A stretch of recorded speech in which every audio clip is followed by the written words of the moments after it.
Hello, I'm Liz Dio.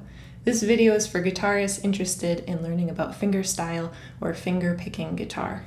I'm going to show you an exercise and variations of that exercise for your right hand. I'll also go over the basics of right hand positioning and some other common questions related to fingerstyle. Feel free to skip around the video to the different sections. I'm going to start with what to call your right hand fingers. Most of the time you'll see the Spanish fingering system. So that's P for thumb, I for index, M for middle, A for ring finger, and pinky is C or E, but in this video I'll only be using P, I, M, and A. So to position your right hand, take a look at how your hand is at rest. When it's relaxed, there's a slight bend or curve in all the fingers. That's the position that we want. We also want the wrist to be relaxed and not bent either way. With your hand in that position, place your thumb on the 4th string D, I on 3rd string G, M on 2nd string B, and A on 1st string E. Your thumb will push down and the other fingers will pull up. Let's get into the exercises. I use these as a warm-up every day.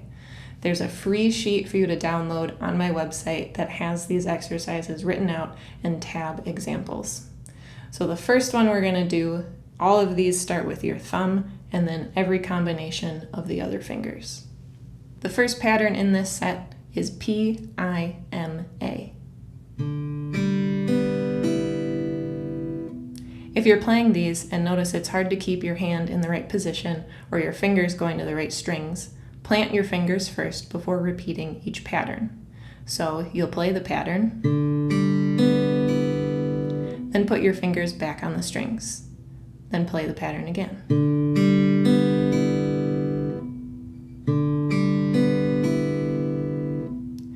Play each pattern 4 times in a row. I'm going to demonstrate each pattern twice for set 1, but I won't be planting my fingers.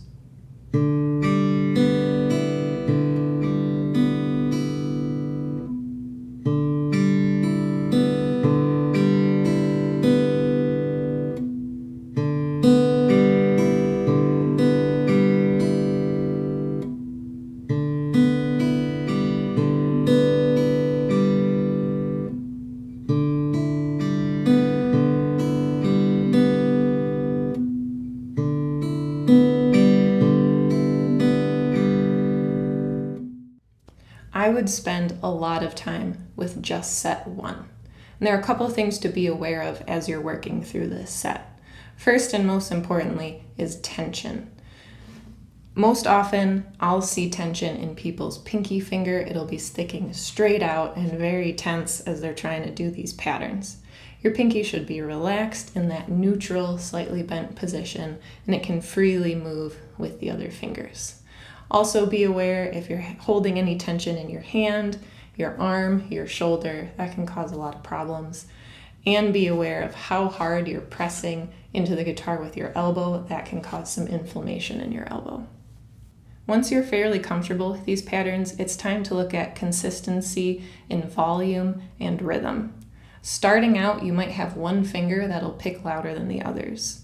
So it's good to be aware of this and listen as you're playing to hear if there's anything inconsistent. Even better, you can record yourself playing and listen back. As for the rhythm, it's always good to use a metronome. Start at 75 beats per minute and play each pattern along with a metronome.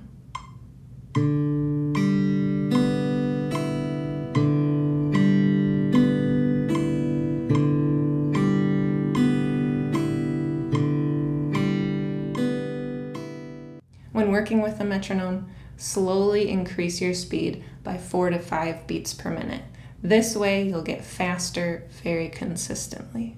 After you feel comfortable with set 1, set 2 uses these same patterns, but you move your thumb between strings 4, 5, and 6. Here is pattern 1 with the thumb moving.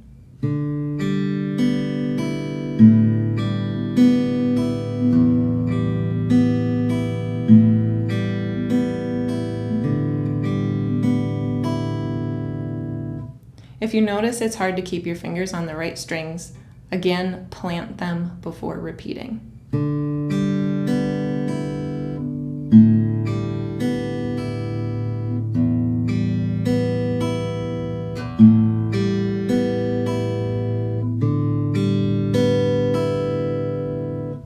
Set 3 is moving all the fingers to the different string sets.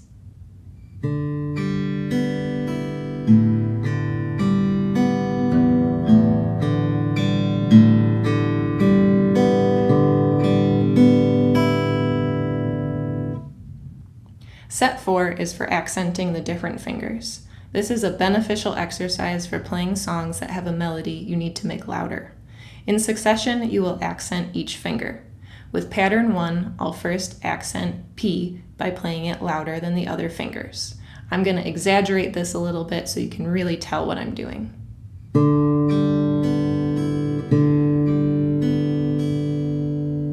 Now I'll accent I.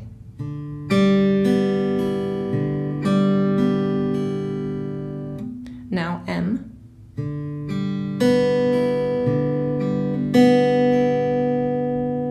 And A.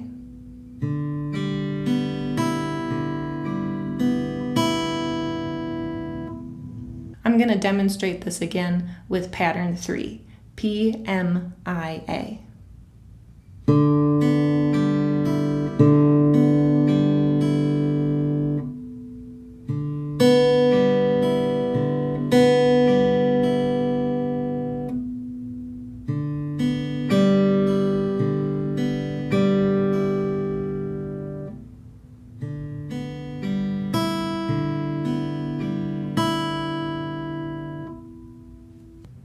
When practicing these patterns, start off by not using any chords. Don't do anything with your left hand. Really focus on your right hand to get that consistency in the rhythm and the volume. After you've done these patterns for a while, then you can start adding chords. All right, let's get into some other questions. So first off, let's talk about fingernails. It's not necessary to have fingernails to play fingerstyle guitar. I personally like having my nails grown out. I think it gives me a clearer tone and more projection, but not everybody uses nails. Like the great fingerstyle guitarist Tommy Emmanuel does not use fingernails. If you're having a hard time growing out your nails and you want to use them, there are other options. You can get fake nails or you can get acrylic nails. The guitarist Khaki King uses acrylic overlays to strengthen the nails. So there are other options if you're having a hard time growing out your nails. So if you are growing out your nails for the first time, it can take some getting used to. You can kind of catch your nail on a string if they're not quite long enough, or if they're too long, you can get some scratching noises. So just experiment with how long you want your nails, what kind of shape you want, and you'll find what works for you. I'm not going to get into it too much because there's a lot of other factors about, the shape of your nail and how to take care of it. That could be a whole nother video, but do some research, experiment, and you can find what works for you. Another common question I get is about whether to use your pinky as an anchor or a post. So that means resting your pinky on the guitar to bring some stability or a point of reference. Personally, I don't like using an anchor. I feel like having that pinky out just adds tension right away to my hand. Some guitarists use it a lot. I would recommend being able to play without it and only using it when absolutely necessary.